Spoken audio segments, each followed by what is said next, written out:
Muito bem, continuando a nossa temática, agora nós vamos falar sobre o Tribunal do Júri. O Tribunal do Júri é o juiz natural para o julgamento dos crimes dolosos contra a vida. O Código Penal, no artigo 121 a 128, cuida de diversos crimes contra a vida. O homicídio, o aborto, o infanticídio, o feminicídio, auxílio ao suicídio, instigação ao suicídio, enfim.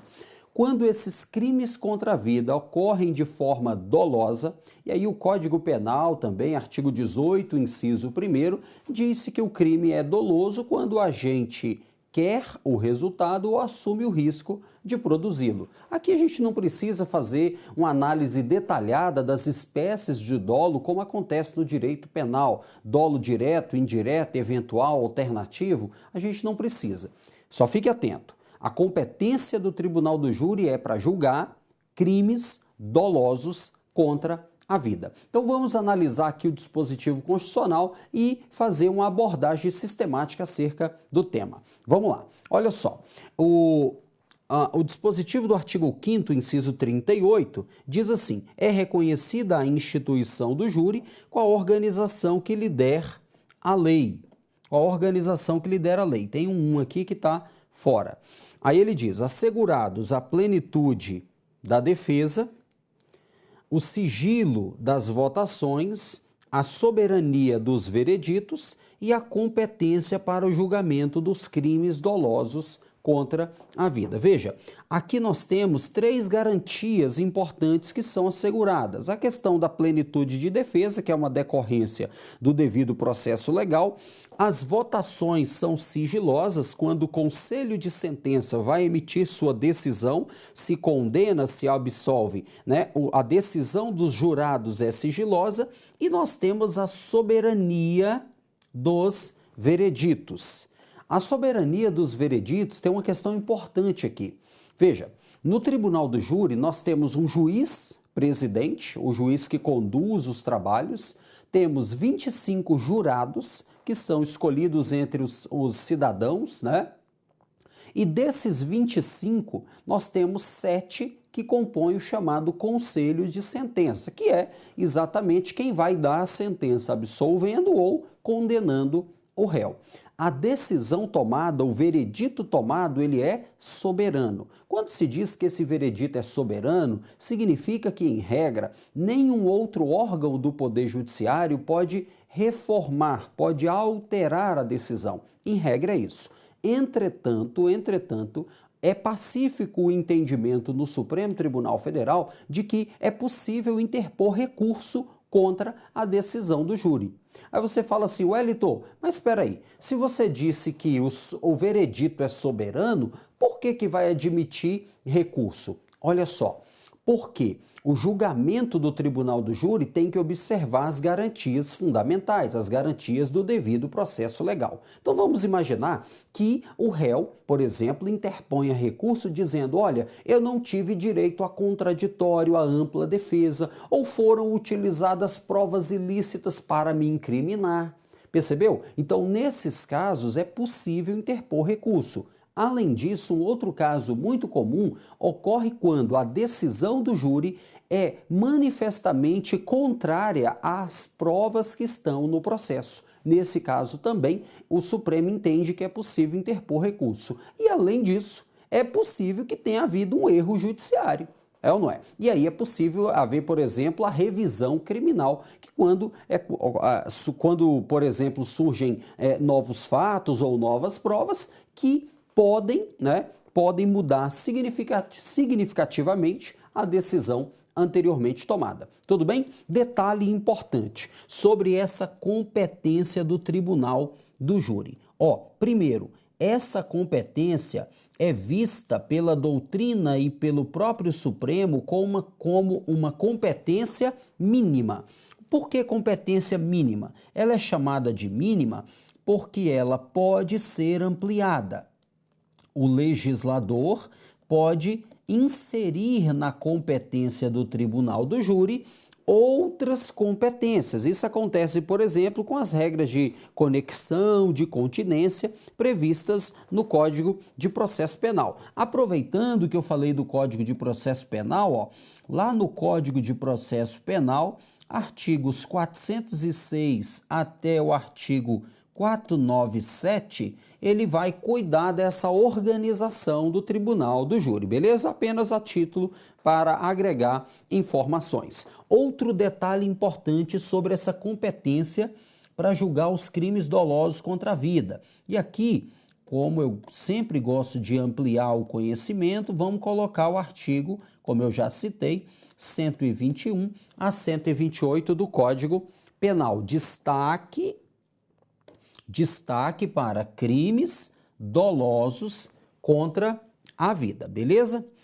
Continua comigo. Detalhe, fica atento com a súmula vinculante número 45 do Supremo Tribunal Federal. Por quê? Olha só, o Tribunal do Júri é o juiz natural para o julgamento de crimes dolosos contra a vida. Tudo bem? Entretanto, aquelas autoridades que na Constituição Federal têm foro por prerrogativa de função, elas não vão para o Tribunal do Júri. Deixa eu te dar um exemplo. Um governador de estado, se comete um homicídio doloso, ele não vai para o Tribunal do Júri. Ele vai ser julgado no STJ. Um prefeito, por exemplo, enquanto no exercício do mandato comete um homicídio doloso, também não vai para o Tribunal do Júri, vai para o Tribunal de Justiça. O presidente da República, Supremo Tribunal Federal. Então, note que essas autoridades que tenham foro por prerrogativa de função previsto na Constituição Federal, elas não vão ser julgadas no Tribunal do Júri enquanto estiverem no exercício do mandato. Agora, cuidado! Aquelas autoridades que tenham foro por prerrogativa de função previsto apenas, exclusivamente na Constituição estadual, elas continuam sendo julgadas pelo Tribunal do Júri se cometer um crime doloso contra a vida. Deixa eu te dar um exemplo. Vereador não tem prerrogativa de foro previsto na Constituição Federal, não tem. Mas diversas constituições estaduais dizem assim: um vereador vai ser julgado pelo TJ. Só que veja, essa prerrogativa dada ao vereador não está prevista na Constituição Federal. Então, significa que, se um vereador cometer um crime doloso contra a vida, quem vai julgá-lo? É o Tribunal do Júri. Tudo bem? Então, fica atento com a súmula vinculante número 45, leitura obrigatória. Tudo bem? E aí eu termino aqui colocando, ó, foro por prerrogativa na Constituição Federal. Aí nós vamos colocar o quê? Exceção ao Tribunal do Júri. Exceção ao Tribunal do Júri. Tudo bem? E aí, Wellington, me dá exemplo, ó. Depois pode dar uma lida no artigo 2910, que é a questão do prefeito. Pode dar uma lida no 53, parágrafo 1º, deputados federais e senadores. Pode dar uma lida no 102, inciso 1, a linha B, presidente da República e outras autoridades. Pode dar uma lida no 105, 1A, e aí você vai encontrar do governador e outras autoridades. Tudo bem? Então, fica atento com essa questão do Tribunal do Júri. E vamos seguir. Agora, vamos analisar algumas questões importantes sobre os crimes de racismo, os crimes de tortura, tráfico, terrorismo e os crimes chamados hediondos, e também ação de grupos armados contra a ordem constitucional ou o regime democrático. A leitura aqui depois é o artigo 5º, incisos 42 a 44 do texto constitucional. Olha só, sobre esses crimes, o mais importante na matéria de direito constitucional é saber quais crimes são inafiançáveis, quais crimes são imprescritíveis e quais crimes não admitem graça ou anistia, que são espécies de perdão. Esse é o ponto mais importante. Por quê? Em direito constitucional, o examinador não vai entrar na discussão das leis que regulamentam esses crimes. Porque, olha só, a Constituição fala de racismo, terrorismo, tráfico ilícito de entorpecentes, tortura, crimes hediondos. O Supremo entende que quando a Constituição cuida desses crimes, ela está dando uma ordem ao legislador no sentido de editar as leis, né, que regulamentem esses tipos penais, porque nós sabemos que não há crime sem lei anterior que o defina. Então não adianta a Constituição Federal dizer racismo é crime inafiançável e imprescritível, sujeito à pena de reclusão. Não adianta se não houver uma lei estabelecendo, regulamentando, né, o crime de racismo. Então, as leis devem regulamentar esses tipos penais. Vamos analisar. Olha só, o racismo, diz o artigo 5º, inciso 42, constitui crime inafiançável e imprescritível, sujeito à reclusão nos termos da lei. Então, o racismo é um crime que não admite o pagamento de fiança e também é um crime que não prescreve. Quando a gente diz que o crime não prescreve, significa que o Estado não perde o direito de aplicar a lei penal com o passar do tempo. É uma exceção, porque em regra, os crimes eles são prescritíveis. A regra é que com o tempo o Estado, né, a regra é que o Estado tenha um tempo específico para aplicar a lei penal. E aí o Código Penal ele vai tratar, né, dos prazos de prescrição. Muito bem.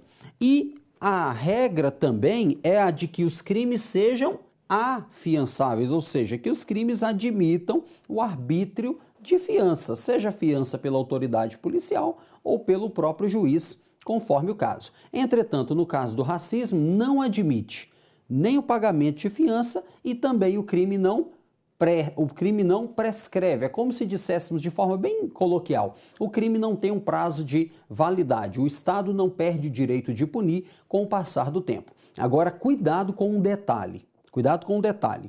Eu vou até colocar aqui para você depois dar uma lida no artigo 5º, inciso 66. Artigo 5º, inciso 66. Por que o artigo 5º, 66 é importante para nós? Ele diz que ninguém será levado à prisão ou nela mantido quando a lei admitir liberdade provisória com ou sem fiança. Cuidado, racismo é inafiançável, então não admite pagamento de fiança. Tudo bem? Agora, isso não significa que aquela pessoa que esteja presa em razão da prática de racismo deverá obrigatoriamente ficar presa durante todo o curso do processo. Não é isso. O Supremo entende que é possível conceder liberdade provisória sem fiança. Então, cuidado, não admite, parece algo incoerente, né? Mas é o entendimento predominante no Supremo Tribunal Federal. Então, não admite pagamento de fiança, mas admite liberdade provisória. Tudo bem? Então, continua comigo. Agora, o próximo é: a lei considerará crimes inafiançáveis e insuscetíveis de graça ou anistia a tortura, o tráfico ilícito de entorpecentes e drogas afins, o terrorismo e os crimes definidos como hediondos, por eles respondendo os mandantes, os executores e os que, podendo evitá-los, se omitirem. Fica atento. Agora, a Constituição fala do terrorismo, do tráfico, da tortura e dos crimes hediondos. O texto diz que eles são inafiançáveis e não admitem graça ou anistia. Graça ou anistia são espécies de perdão. A graça é concedida pelo presidente da República por meio de decreto e a anistia penal é concedida pelo Congresso Nacional por meio de lei. Esses tipos não admitem graça e também não admitem anistia. Entretanto, eles prescrevem. Os tipos penais do inciso 43 prescrevem. Tudo bem? Continua comigo. O inciso 44 diz que constitui crime inafiançável e imprescritível. Note que aqui nós temos a mesma linha do racismo. Inafiançável e imprescritível. O quê? A ação de grupos armados, civis ou militares, contra a ordem constitucional e o Estado de Direito. Muito bem. Agora, eu quero mostrar para você aqui um breve resumo acerca disso aqui que nós falamos. Olha só, um breve resumo. Vamos colocar aqui os crimes e vamos dividi-los em duas colunas. Eu vou colocar assim, inafiançáveis e imprescritíveis.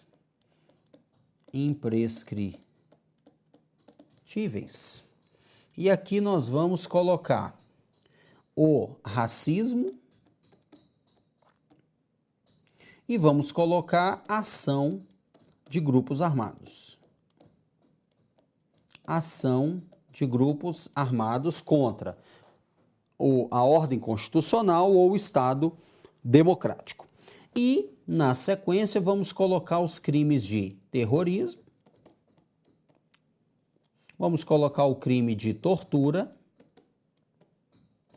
vamos colocar o crime de tráfico ilícito de entorpecentes e drogas afins na forma da lei e vamos colocar também os crimes hediondos.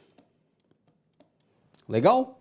E vamos colocar esses crimes, racismo, ação de grupos armados, terrorismo, tortura, tráfico e os crimes hediondos, são inafiançáveis? Para os 2 primeiros, sim. Para os 4 últimos, também. Muito bem. Todos são inafiançáveis. Agora, são imprescritíveis? Aí nós vamos colocar sim para racismo e ação de grupos armados e não para os demais. Quer dizer que esses tipos penais que eu estou destacando aqui de vermelho, eles prescrevem. Entretanto, nós sabemos que eles não admitem o quê? O perdão concedido pelo presidente da República, graça, e não admitem também o quê? A anistia. Tudo bem? Fica atento com isso e vamos seguir. Agora, vamos fazer uma análise sistemática do regime constitucional das penas. E aí eu vou dar uma passada pelos incisos 45, 46, 47, 48, entre outros. Vamos começar a nossa análise com as penas proibidas. Veja, essas penas proibidas, a proibição delas, melhor dizendo, decorre da dignidade da pessoa humana. A Constituição, no artigo 5º 47, vem e diz assim, não haverá penas de, primeiro, pena de morte, pena de caráter perpétuo, pena de trabalho forçado, pena de banimento e pena cruel. Note que das 5 penas proibidas, a única que se admite exceção é a pena de morte. Nós já analisamos, quando falamos do direito à vida, que, regra, não haverá pena de morte, salvo em caso de guerra declarada, na forma do artigo 84, inciso 19. É uma competência exclusiva do presidente da República a declaração de guerra. Eu disse exclusiva porque ela não admite delegação. É uma competência privativa, porque o artigo 84 estabelece competências privativas, entretanto, ela não admite delegação. Tudo bem? E aí cabe ao Congresso Nacional autorizar a guerra ou referendar se o presidente declara a guerra no momento em que o Congresso está de recesso. Tudo bem? Então, olha só, não haverá pena de morte, não haverá pena de caráter perpétuo, por isso, por exemplo, que a execução de penas privativas de liberdade no Brasil se limita ao período máximo de 30 anos. A pessoa pode ser condenada a 500 anos de prisão, não há problema algum nisso. Entretanto, o período máximo de execução, 30 anos, para evitar o quê? Para evitar o caráter perpétuo da pena. Temos também penas de trabalho forçado, né, que é aquela que exige, né, que impõe o trabalho, né, a pena da pessoa é trabalhar de forma forçada, ou também a doutrina tem dito que seria uma pena de trabalho forçado, aquela que você impõe um trabalho que exige um esforço sobre-humano, um esforço além do normal, tudo bem? E pena de banimento, que seria o quê? A pena de banimento seria expulsar, de forma bem objetiva, expulsar um brasileiro do Brasil. Como a gente já viu, por exemplo, na época da ditadura militar, infelizmente isso aconteceu muito, a questão do exílio, né? O brasileiro era exilado, ele era expulso do território nacional. É por causa dessa proibição, por exemplo, que o Brasil não admite, em regra, a extradição de brasileiros. Em regra. Eu vou mostrar isso para você mais à frente. E temos também a proibição das penas cruéis, que são frontalmente contrárias ao princípio da dignidade da pessoa humana. Tudo bem? Então, penas corporais, você furtou um bem, então nós vamos cortar a sua mão, por exemplo, como acontece ainda em alguns lugares. Então, isso não pode. Tudo bem? Então, essas são as penas proibidas. E o fundamento constitucional da proibição é a dignidade da pessoa humana. Agora, vamos fazer uma análise das penas permitidas. Veja, já analisamos ali pontualmente as proibidas, agora a Constituição vai trazer um rol exemplificativo das penas permitidas. Ele diz: a lei regulará. Veja, por que ele diz a lei regulará? Por causa do princípio da reserva,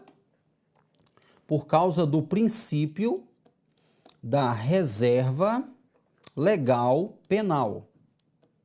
Reserva legal penal, que está previsto no artigo 5º, inciso 39. Não há crime sem lei anterior que o defina, não há pena sem prévia cominação legal. Então ele diz, a lei regulará a individualização da pena e adotará, dentre outras, note o caráter aberto, note o caráter exemplificativo dessa enumeração. Então, por exemplo, entre outras, pode haver privação ou restrição da liberdade, perda de bens, multa, prestação social alternativa e suspensão ou interdição de direitos. Tudo bem? Eu coloquei aqui o inciso 48, a gente vai citar ele logo na sequência, que trata do princípio da individualização da pena. Vamos analisar agora um outro princípio importante relativo à pena, que é o princípio da personalidade. E aí eu coloquei outros nomes que você pode encontrar na prova. Personificação, intransmissibilidade, intranscendência ou incontagiabilidade da pena. O que é isso? O resumo é o seguinte, ó, a pena criminal, ela é pessoal, ou seja, ela vai alcançar juridicamente aquele que praticou o crime, apenas o autor do crime.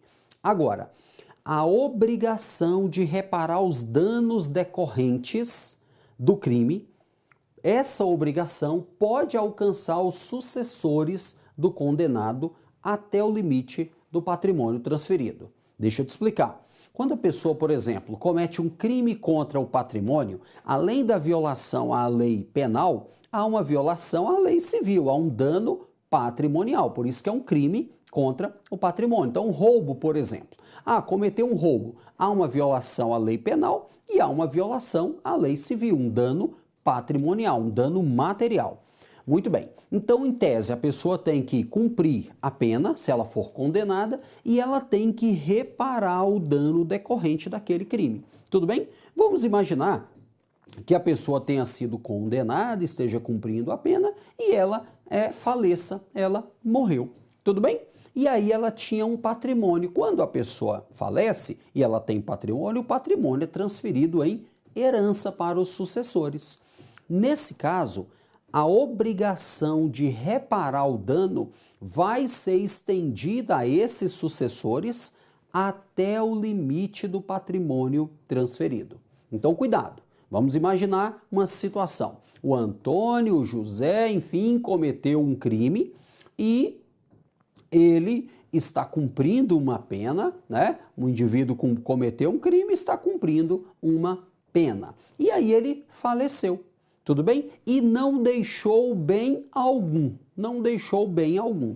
Nesse caso, os sucessores não serão obrigados a reparar dano. Por quê? Porque não houve transferência de patrimônio. Bora ver o dispositivo? Olha o que ele diz. Nenhuma pena passará da pessoa do condenado. Esse é o núcleo do princípio. A pena criminal, ela não vai além, por isso que se chama de intransmissibilidade, ela não é transmitida. Intranscendência, não vai além. Incontagiabilidade, ela não contagia outras pessoas, tudo bem? Não contamina outras pessoas. Então ele diz, nenhuma pena passará da pessoa do condenado. Muito bem. Agora, a obrigação de reparar o dano e a decretação do perdimento de bens, essa pode ser, nos termos da lei, estendida a quem? Aos sucessores e contra eles executado. Agora, olha o detalhe, até o limite do valor do patrimônio transferido.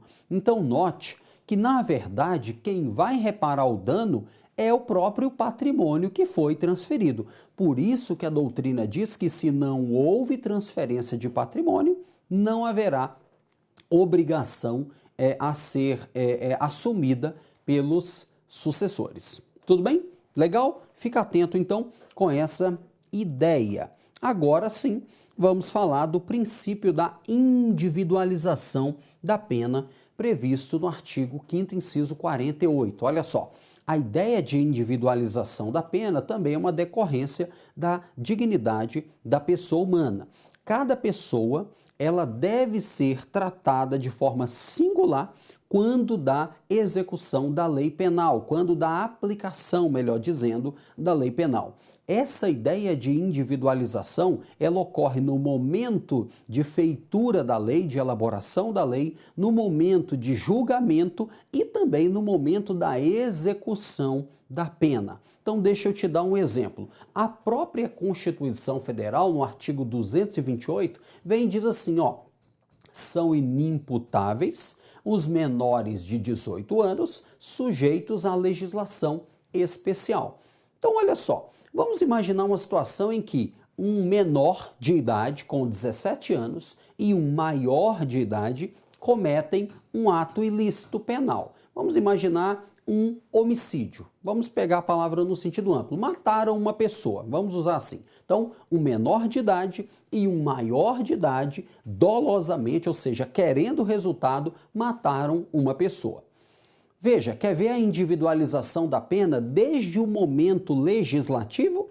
O que nós temos? Um menor de idade e um maior de idade. A lei vem e diz assim: o menor de idade não cometeu crime, cometeu ato infracional, é o que diz o Estatuto da Criança e do Adolescente. Já o maior de idade, em tese, cometeu um crime doloso contra a vida. Veja, o crime doloso contra a vida, julgamento, tribunal do júri. Já o menor de idade, como não cometeu crime, como não cometeu um homicídio, tecnicamente, né, cometeu um ato infracional, vai ter um julgamento pelas varas da infância e da juventude. Ah, foram condenados. Vamos imaginar. Um, por exemplo, vai para a penitenciária, outro vai para as casas de detenção de menores. Percebeu? A ideia da individualização. Então, a individualização significa que o aparato estatal, legislativo, judiciário, executivo, precisa analisar pontualmente e singularmente cada uma das pessoas e suas características, suas circunstâncias, seus antecedentes, tudo isso é levado em conta na hora da aplicação da lei penal. Olha o que diz o 5º 48, a pena, aí aqui ele já fala da pena, individualização na execução. A pena será cumprida em estabelecimentos distintos de acordo com a natureza do delito, a idade e o sexo do apenado. Então, por exemplo, caso de uma mulher, vai para um presídio feminino, caso do homem, vai para um presídio masculino. Então, tudo isso é exigência da aplicação do princípio da individualização da pena. Tudo bem? Próxima aula, continuamos juntos.